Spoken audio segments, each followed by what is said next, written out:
Thanks for joining me today. My name is Heather Taylor. I am a vocational rehab counselor.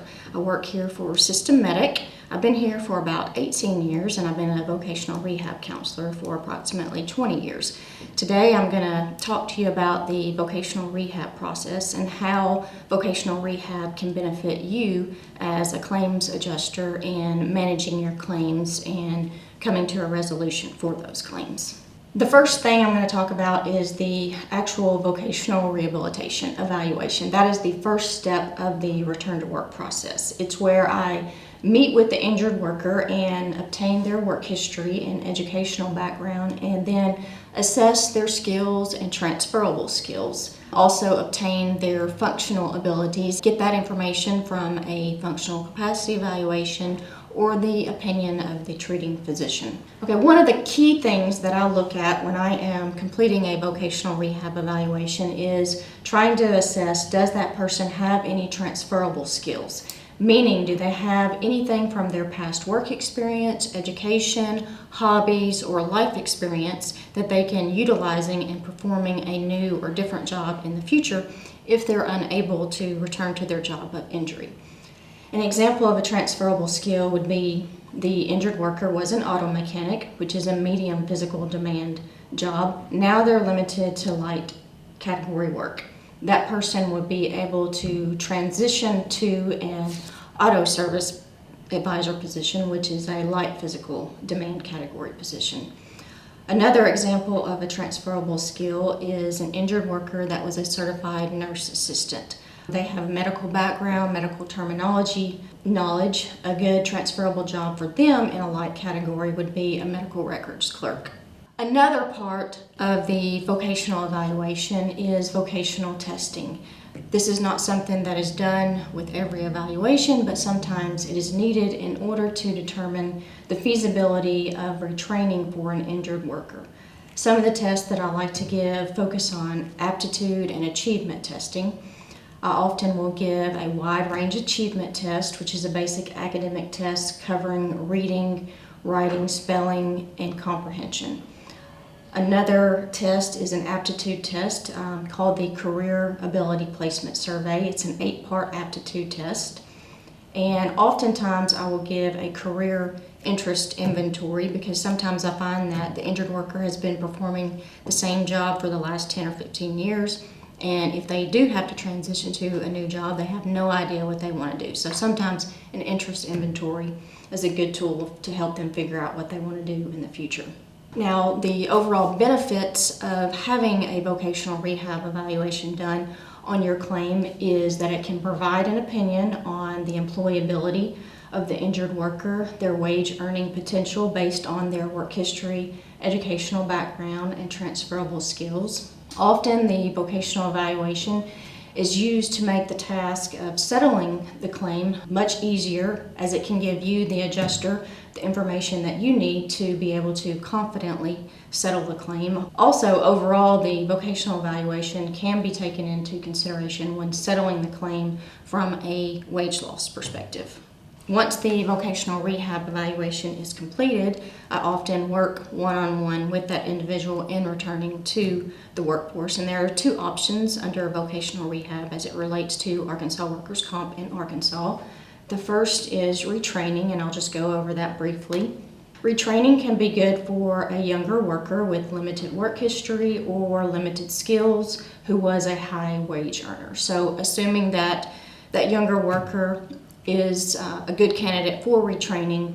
Retraining can be used to minimize wage loss by acquiring new skills. If the injured worker is participating in a retraining program, then I can provide assistance with career and degree selection just to ensure that they select a physically appropriate goal and then project what their future earnings may be after they've completed the training program. Retraining also, if requested, I can coordinate with the school and follow up with the injured worker throughout the duration of the program in order to provide that they're in compliance with the program and address any issues that may come up while that person is participating in the program. And again, just to emphasize that retraining can often be used as a settlement tool. I can give a cost estimate on the approximate cost of tuition, books, and fees, and that money can be set aside when settling your claim. Just to emphasize again the overall benefits of retraining for the injured worker, it can eliminate wage loss in the case of a high wage earner. For example, it could be a construction worker that was earning $20 per hour. Now they are limited to either sedentary or light duty work, and they do need retraining in order to get back to the workforce. Oftentimes the cost of that retraining program is less than what the wage loss would be. So again, it's just a good settlement tool in order to reduce wage loss. In addition to just the benefits of retraining, if you wanted just a cost estimate, I can give you that estimate for tuition, books, and fees, and you can use that information again to help settle your claim or put that money set aside for the injured worker to pursue on their own. The second option in the return to work process is what I call job placement assistance. This is where I work one-on-one with the injured worker and trying to help them return to the workforce to a new or different job.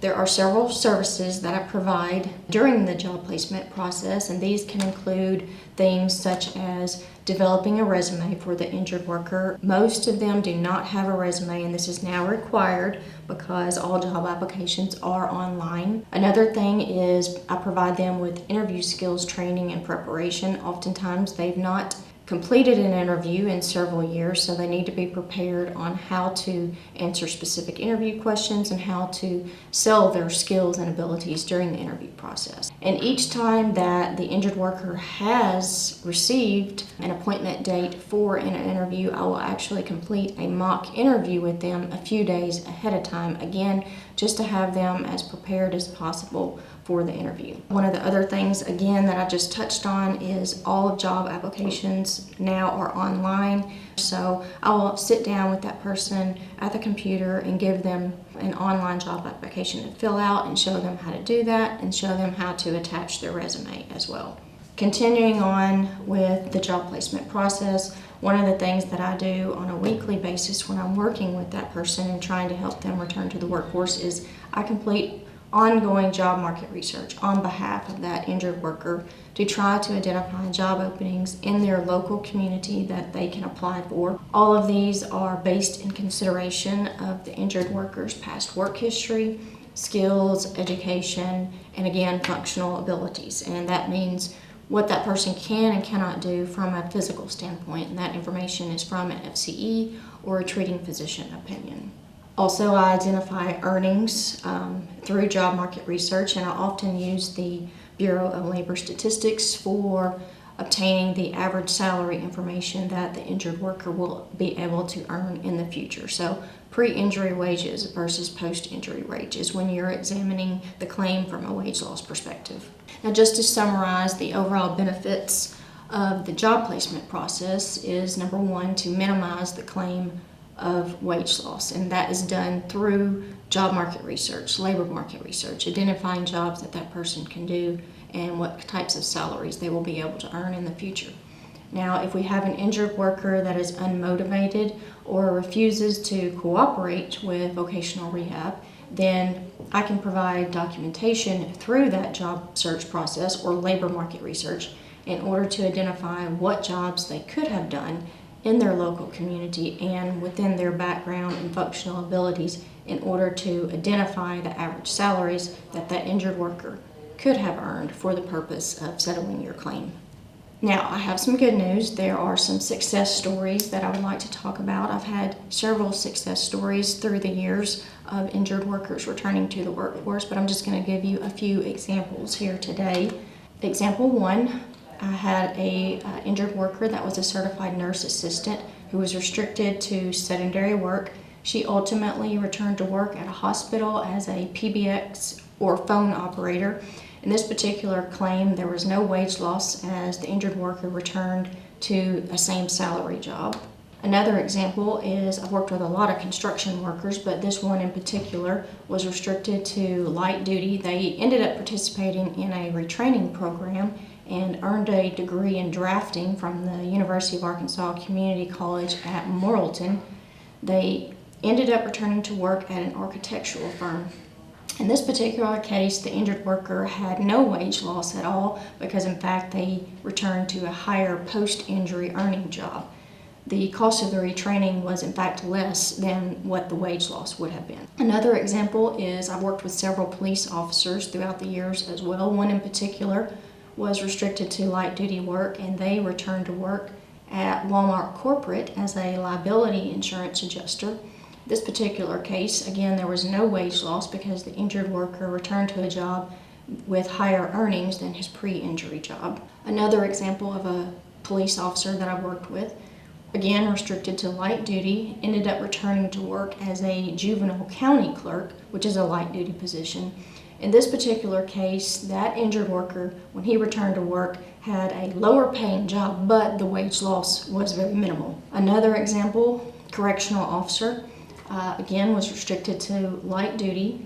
This person participated in a retraining program, earned an associate degree in computer information technology, ended up relocating to another part of the state to work for a technology firm, ended up earning higher wages than his pre-injury earnings. So again, the cost of the retraining for this worker was less than the cost of the wage loss. And a final example of a success story, again, is of a correctional officer that I worked with, was restricted to light duty. They ended up returning to work to a new position with the same employer, and they actually transitioned to a position that was the same salary, so there was no wage loss in that claim. Just to summarize the overall benefits of vocational rehab for your claim.